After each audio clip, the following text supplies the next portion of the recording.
আজি ৰাইজৰ দলৰ এটা আঞ্চলিক ৰাজনৈতিক দলৰ আজি পঞ্চম বাৰ্ষিক প্ৰতিষ্ঠা দিৱস। আজি আমাৰ 5 বছৰ হৈছে পৰা। আমি আজি 5 বছৰ কেঁচুৱা এটা আৰু আমি কেঁচুৱা হৈ ইয়াৰ পাছত থিয় হ'ব পৰা হ'ব লাগিব, খোজকাঢ়িব পৰা হ'ব লাগিব, দৌৰিব পৰা হ'ব লাগিব, যৌৱন পাব লাগিব। তাৰ কাৰণে এতিয়া আমি কাম কৰি আছোঁ। আজিৰ দিনটোৰ আমাৰ প্ৰথম শপতটো হ'ল যে আমি ইনক্লুচিভ জাতীয়তাবাদ বুলি যাক কয়, সকলো জাতি জনগোষ্ঠীক সামৰি লোৱা, আৰু প্ৰগ্ৰেছিভ জাতীয়তাবাদ বুলি যাক কয় যে শ্ৰমজীৱী মানুহৰ পক্ষত আমি জাতীয়তাবাদটো আগবঢ়াই লৈ যাম। সেই জাতীয়তাবাদৰ পক্ষত আজি আমি প্ৰথম দিনটোত শপত গ্ৰহণ কৰিছোঁ। আমাৰ এইবাৰ 5টা প্ৰতিশ্ৰুতি অসমৰ ৰাইজৰ কাৰণে আমি আগবঢ়াই লৈ যাব খুজিছোঁ। 5টা প্ৰতিশ্ৰুতি, 5টা সংকল্প, 5টা আমাৰ মেইন কাম কৰিম বুলি আজি আমি শপত ল'ব খুজিছোঁ। 5টা গেৰাণ্টি আমি অসমৰ ৰাইজক দিবৰ কাৰণে আজি সংকল্প ল'ব খুজিছোঁ। আমাৰ প্ৰথম গেৰাণ্টিটো হ'ল যে অসমক আমি 5 বছৰৰ ভিতৰত বছৰৰ সকলো সময়তে খেতি কৰা বা যাক ৰাউণ্ড দ্য ইয়েৰ কাল্টিভেশ্যন বুলি কয়, বছৰৰ সকলো সময়তে খেতি কৰা ৰাজ্যত পৰিণত কৰিম বুলি, বা আপোনাৰ ত্ৰিফচলী ৰাজ্যত পৰিণত কৰিম বুলি। ত্ৰিফচলী মানে মিনিমাম 3বাৰ খেতি কৰা ৰাজ্যত পৰিণত কৰিম বুলি আমি আজিৰ দিনটোত শপত ল'ম। আৰু আজিৰ দিনটোত অসমৰ ৰাইজৰ প্ৰতি আমি এইটো গেৰাণ্টি দিব খোজোঁ যে ৰাইজৰ দল ক্ষমতালৈ অহা 5 বছৰৰ ভিতৰত অসমৰ সকলো পথাৰত পানী হ'ব, ইৰিগেশ্যন, সকলো পথাৰত মিনিমাম 3বাৰ খেতি কৰিব। অসমৰ বৈধ সকলো খেতিয়ক বিদেশীৰ বাহিৰে সকলো মানুহকে মাটিৰ পট্টা দিয়া হ'ব, আৰু খিলঞ্জীয়াসকলক অগ্ৰাধিকাৰ ভিত্তিত মাটিৰ পট্টা দিয়া হ'ব। প্ৰতিখন গাঁৱত 5খন ট্ৰেক্টৰ দিয়াৰ ব্যৱস্থা গ্ৰহণ কৰা হ'ব। সোনকালে কাটিব পৰা বীজ দিয়াৰ ব্যৱস্থা কৰা হ'ব। কম দামৰ সাৰ দিয়াৰ ব্যৱস্থা কৰা হ'ব। আৰু যদি 3বাৰ খেতি কৰে তেতিয়াহ'লে মাটিৰ খাজনা ফ্ৰী কৰি দিয়া হ'ব। আৰু এনেকৈ এবছৰত 3বাৰ খেতি কৰি আমি অসমীয়া জাতিক বিশ্বৰ ভিতৰতে এটা ধনী জাতিত পৰিণত কৰিবৰ কাৰণে আধাৰশিলাটো, মেইন ফাউণ্ডেশ্যনটো তৈয়াৰ কৰিব খোজোঁ। গতিকে আমাৰ প্ৰথম আৰু প্ৰধান প্ৰতিশ্ৰুতি, প্ৰথম আৰু প্ৰধান সংকল্প, প্ৰথম আৰু প্ৰধান গেৰাণ্টিটো হ'ল আমি অসমক 5 বছৰৰ ভিতৰত ত্ৰিফচলী ৰাজ্য বা বছৰৰ সকলো সময়তে খেতি কৰা ৰাজ্য বা ৰাউণ্ড দ্য ইয়েৰ কাল্টিভেশ্যনৰ ৰাজ্যত পৰিণত কৰিম। আমি চৰকাৰলৈ অহাৰ পাছত অসমত ভেকুলীৰ বিয়া পাতিব নলগীয়া পৰিৱেশৰ সৃষ্টি কৰিম, আৰু অসমৰ সকলো পথাৰতে সকলো সময়তে পানী যোগানৰ ব্যৱস্থা কৰিম। নম্বৰ 1। নম্বৰ 2, অসমৰ অতি কমেও 20বিধ ফচলৰ ওপৰত, যেনেকৈ ধান, যেনেকৈ সৰিয়হ, যেনেকৈ মৰাপাট, যেনেকৈ শাক পাচলি, এনেকৈ বিধ ফচলৰ ওপৰত আমি মিনিমাম ছাপোৰ্ট প্ৰাইচ দিম। উজনি অসমৰ ক্ষুদ্ৰ চাহ খেতিয়কবিলাকৰ পাতৰ আমি মিনিমাম ছাপোৰ্ট প্ৰাইচ অতি কমেও 30 টকা দাম দিবই লাগিব। আৰু চৰকাৰে কিনি ল'ম, নহ'লে মানে ফেক্টৰীবিলাকে কিনি ল'ব লাগিব।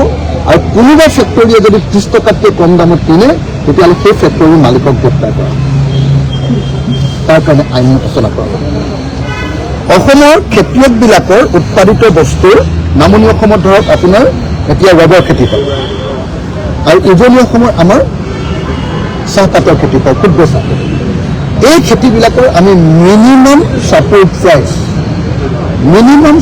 প্ৰাইচ এটা আমি দিম, MSP বুলি যাক কয়, যাতে প্ৰত্যেকজন খেতিয়কে কেতিয়াও খেতি কৰি লোকচানত ভৰিবলগীয়া নহয়। সেইটো আমাৰ দ্বিতীয় প্ৰতিশ্ৰুতি, দ্বিতীয় সংকল্প, দ্বিতীয় গেৰাণ্টি। আমাৰ তৃতীয় minimum support price, MSP, minimum support price. Minimum support মানে হ'ল উৎপাদনৰ যিমানটো খৰচ হয় তাৰ 3 গুণ দাম। আমি সেইটো দিম 5 টকা খৰচ হ'লে 15 টকা দাম উৎপাদনত এতিয়া যে সদিয়াত যে আলু পেলাই দিছে আলু আৰু কোনো পেলাব নালাগে আলু উৎপাদন কৰোঁতে যদি 10 টকা খৰচ হৈছে তেতিয়াহ'লে আমি তাৰ উপযুক্ত দাম দিম এইটো কথা আপোনালোকক গেৰাণ্টি দিছোঁ আৰু অকল খেতিয়কবিলাককে দাম দিয়া নহয় এতিয়া আমাৰ গাঁৱত 3 টকাত বিলাহী কিনি আনিছে আৰু ইয়াত 60 টকাত বিলাহী বিক্ৰী কৰিছে আমি খেতিয়কবিলাকক 15 টকাত বিলাহী দাম দিম আৰু 60 টকা নহয় আমি 30 টকাত বিলাহী খাবলৈ দিম গ্ৰাহকৰ কাৰণে গতিকে আমাৰ দ্বিতীয় একেলগতে হ'ল যে আমি যেনেকৈ খেতিয়কক MSP দিম তেনেকৈ গ্ৰাহকবিলাকক আমি উচিত দামত বস্তু বিক্ৰী কৰিম গ্ৰাহকৰো লাভ আৰু আপোনাৰ খেতিয়কৰো লাভ মাজত যিবিলাক মধ্যভোগী থাকে সেইবিলাক নাইকিয়া কৰি সিন্ডিকেটটো নাইকিয়া কৰি দিম মাজত পইচা খোৱাৰ ব্যৱস্থাটো নাইকিয়া কৰি দিম আৰু নাইকিয়া কৰি দি আমি ডাইৰেক্টলি খেতিয়ক আৰু গ্ৰাহকৰ মাজত সম্পৰ্ক স্থাপন কৰিম এইটো হ'ল আমাৰ দ্বিতীয় প্ৰতিশ্ৰুতি বা গেৰাণ্টি আমাৰ তৃতীয় কামটো হ'ব যে অসমৰ প্ৰতিখন গাঁৱত প্ৰতিখন নগৰৰ ৱাৰ্ডত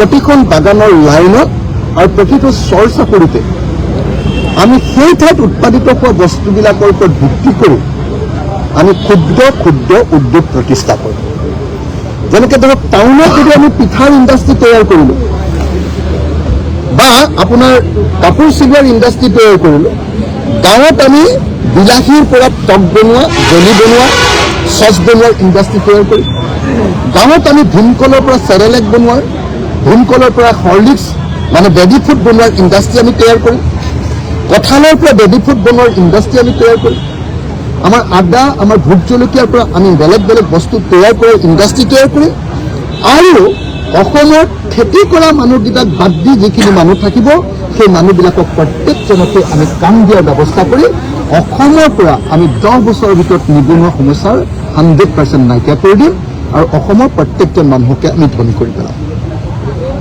এইটো আমাৰ গেৰাণ্টি আৰু এই গেৰাণ্টি অকল মুখেৰে দিয়া নহয় কিতাপত লিখি ৰাইজৰ ওচৰত মূল চহী সহকাৰে এই গেৰাণ্টি এইবাৰ আমি প্ৰদান কৰিম এইটো আমাৰ 3 নম্বৰ গেৰাণ্টি আমাৰ 4 নম্বৰ গেৰাণ্টি হ'ল আমি অসমত এতিয়া যি ধৰণে আমাৰ অসমীয়া মানুহ এলেহুৱা বুলি বদনাম আছে আৰু আমাৰ গোটেই কাম কাজবিলাক এতিয়া ফিউডাল সামন্তীয় উৎপাদন ব্যৱস্থাৰ লগত জড়িত আমাৰ কোনো কামতে প্ৰফেচনেলিজম নাই আমি অসমৰ প্ৰত্যেকজন অসমীয়া মানুহক প্ৰফেচনেল অসমীয়া কৰি বা পেছাদাৰী অসমীয়া কৰি গঢ়ি তুলিম যেনেকৈ ধৰক কোনোবা এজনী মহিলাই কোনোবা এগৰাকী মহিলাই কাৰোবাৰ ঘৰত কাম কৰি তেওঁ 4,000 টকা দৰমহা পায় আমি সেই মহিলাগৰাকী কেনেকৈ ঘৰ চাফা কৰিব লাগে তাৰ বিজ্ঞানসন্মত পদ্ধতি শিকাই দিম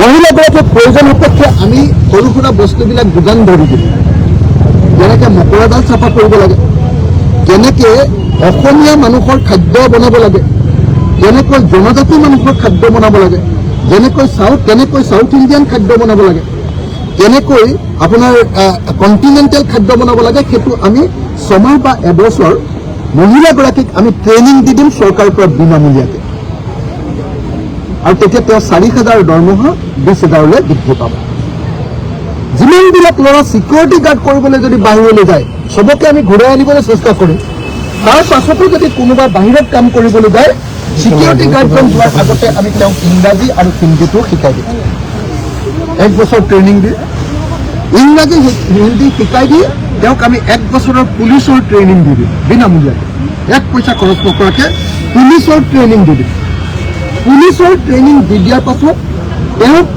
আমি বেংগলোৰলৈ যে পঠিয়াম অসমত প্ৰথমতে ৰেজিষ্টাৰ কৰিম আৰু অসম চৰকাৰে বেংগলোৰ চৰকাৰ আৰু বেংগলোৰৰ কোম্পানীবিলাকৰ লগত চুক্তি কৰিম যে তোমালোকে 15,000 টকাৰ দৰমহা দিলে নহ'ব 20,000 টকালৈকে দৰমহা দিলেও নহ'ব তোমালোকে 35,000 পৰা 40,000 টকাৰ দৰমহা দিলেহে তোমালোকক আমি পঠিয়াম আৰু তেওঁলোকৰ জব ছিকিউৰিটি থাকিব লাগিব আৰু তেওঁলোকক কেতিয়াও মাৰপিট কৰিব নালাগিব তাত গৈ নিৰাপত্তা পাব লাগিব অসমৰ প্ৰত্যেকজন যুৱকক আমি এনেকৈ প্ৰত্যেকগৰাকী মহিলা আমি এনেকৈ প্ৰফেচনেল কৰিম আৰু প্ৰফেচনেল কৰি প্ৰত্যেকটো কামত নাৰ্ছ মোৰ ঘৰত মোৰ মাক ৰাখিবৰ কাৰণে মই নাৰ্ছ লৈছোঁ কিন্তু নাৰ্ছবিলাকে ভালকৈ কাম কৰিব পৰা ভালকৈ নাজানো। আমি যেতিয়া চৰকাৰলৈ আহিম এগৰাকী মহিলাই যদি সঁচাকৈ এনেকৈ নাৰ্ছ কৰিব খোজে তেতিয়াহ'লে তেওঁক এবছৰৰ ট্ৰেইনিং বিনামূলীয়াকৈ দিম।